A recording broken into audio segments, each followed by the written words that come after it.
¿qué tal? Me llamo Gia. Today we are talking about definite articles, in el español, of course. And in English we have definite articles, however they don't change if we say plural words or singular words. Por ejemplo, in el español we have el or la, depending on what we're talking about. For example, el libro. Libro ends in O. Because of this we need a masculine definite article. For example, el. We also have feminine articles, for example, la.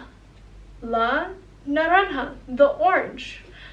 Naranja ends in A. Because of this, we need to match it with our feminine article, la, which is why we have la instead of el. El naranja doesn't work.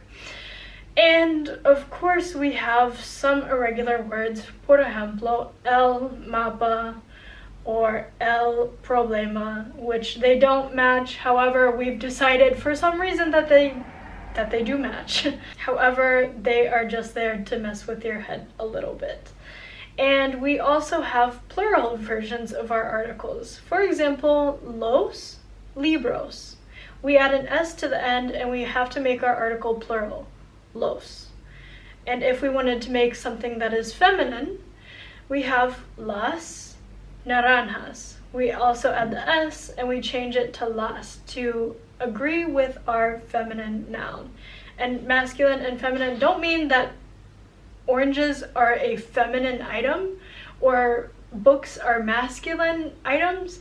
It's just the way that the articles are. Adios. If this helped you, please give it a like and make sure to share it with your friends who are learning Espanol. Adios.